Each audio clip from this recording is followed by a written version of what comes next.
the only reason that the Quran was revealed, as you just asked, what was there before Muslims were. So you see, these Jews and Christians, so the Jews are the followers of the Torah, and the Christians are the followers of the Gospel or the Injil. So they had these books, but none of these books are found in its original format. I mean, the original language, the way it was revealed. All that we have today is translations. So the Torah is does not we don't have it in its original language. We have translations. So is the case with the Psalms, and so is the case with the Injil or the Gospel.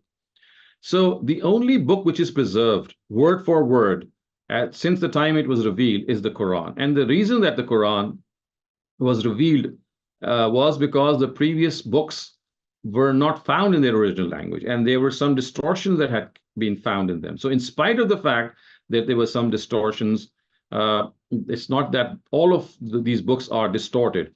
So you see, a large part of these books still has God's guidance. And so the Torah and the Injil, of course, are something that we must also read beside the Quran. So personally, I teach the Bible once a week or maybe more at times, because the Bible is a book of God. I mean, when I talk about the Bible, it's like the whole complete book in which the Old and the New Testaments are found, which means the Torah and the Injil.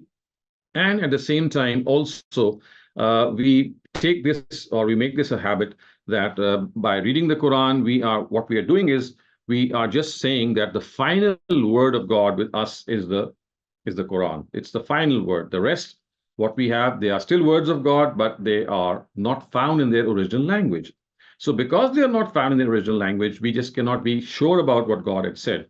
So that is why whenever we read the previous scriptures, and whenever we teach them or we read them, we always read them and teach them in the light of the Quran.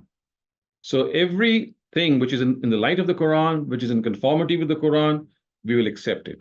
And a very large part, I would say, and out of my own personal reading, I can tell you that a very large part of the Quran, in fact, I can say it the other way around. A very large part of the Psalms of the Old Testament, which is the Torah, and the New Testament, of course, I'm referring to the Injil, they are in conformity with the Quran. You'll find it very close to the Quran. There are just some parts, for example, the prophecies of the last prophet, the arrival of the last prophet, and some other parts.